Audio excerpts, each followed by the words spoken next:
बहुत लंबे वक्त से आप लोग सत्ता में हैं, लेकिन अगर कुछ बुनियादी मुद्दों की यहाँ पर बात की जाए तो उसको लेकर अभी भी चिंता जो है वो व्यक्त की जाती है। खासकर जो जीवनदायिनी है यहाँ पर शिप्रा नदी, उसकी गंदगी जो है एक वो बहुत बड़ा मुद्दा जो है वो बन चुकी है। और यहाँ पर अब लोगों को ये कहीं ना कहीं डर भी सताने लगा है कि शिप्रा की जो हालत है, शिप्रा जिस हाल में है, क्या कुछ सालों के बाद शिप्रा नदी का अस्तित्व भी रह जाएगा या नहीं। आखिर क्या वजह है कि इतना वक्त बीतने के बाद भी शिप्रा का जो प्रदूषण है वो अब तक कम नहीं हो पाया है। नमस्कार। सर्वप्रथम आपका और सभी यहाँ जो हमारे दर्शक भाई हैं उन सभी का स्वागत करते हैं।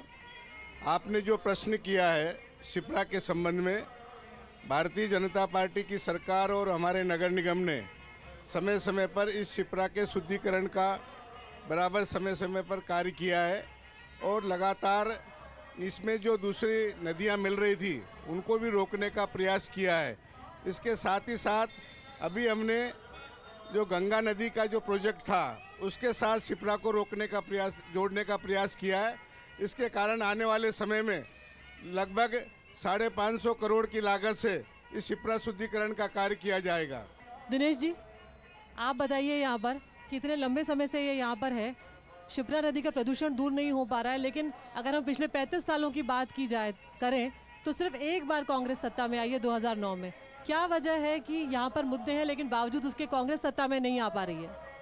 भारतीय जनता पार्टी को, या जब अभी आपने जो प्रश्न पूछा, आपने समस्या बताई कि पोल्यूशन और ये पानी, गंदा पानी शिप्रा नदी में मिल रहा है, तो समाधान क्या मिला कि 550 करोड़ की योजना आ रही है गंगा की।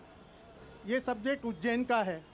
अभी हमारे उम्मीदवार खुद उस गंदे पानी के अंदर नहाए हैं और पूरा वीडियो वायरल हुआ है। करीबन 10 से 20 लाख लोगों ने देखा है। गंदे नाले में नहा रहे हैं वो और बता रहे हैं कि इस तरीके से ये गंदे नाले शिप्रा नदी में मिल रहे हैं। और 10 साल में उस प्रोजेक्ट के ऊपर कितना पैसा खत्म किया गया ये बताएं।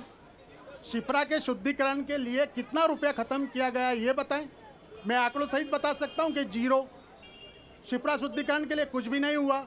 और अभी जब हमारे उम्मीदवार ने वहां पर डुबकी लगाई गंदे नाले के पानी में शिप्रा नदी के अंदर, और वो गंदा नाला उसके अंदर गिर रहा था, उसके बाद सीएम साहब आए, पूरा क्या बोलते हैं उसको, प्लेटफॉर्म साफ करवाया गया, तट, और उसके बाद उन्होंने उसमें डुबकी लगाई। उनको डुबकी लगाने की जरूरत ही क्यों पड़ी? ये क्लेरिफिकेशन देने की जरूरत ही क्यों पड़ी? बिल्कुल, अभी हम देख रहे थे कि उज्जैन में ये डुबकी लगाने की जो राजनीति है वो देखने को मिली थी। जो कांग्रेस के प्रत्याशी हैं महेश जी, उन्होंने डुबकी लगाई, फिर मुख्यमंत्री मोहन यादव आते, उन्होंने शिप्रा में डुबकी लगाई, ये दिखाने के लिए कि प्रदूषण नहीं है। शेखावत जी, दिनेश जी की बात का जवाब। जहाँ तक माननीय मुख्यमंत्री जी उज्जैन के निवासी हैं और उज्जैन के निवासी होने के नाते प्रतिवर्ष शिप्रा शुद्धिकरण का वो खुद स्वयं आगे बढ़ कर के यहाँ के कार्यकर्ताओं के माध्यम से श्रमदान का काम करते हैं।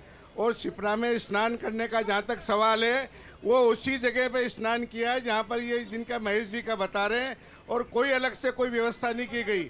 माननीय मुख्यमंत्री जी चूँकि वहाँ स्वयं जहाँ पर स्नान करने गए तो वहाँ के उनके साथ में उनके प्रोटोकॉल के हिसाब से उनके साथ जो लोग रहेंगे वो तो रहेंगे, उनको कैसे मना कर सकते हो आप?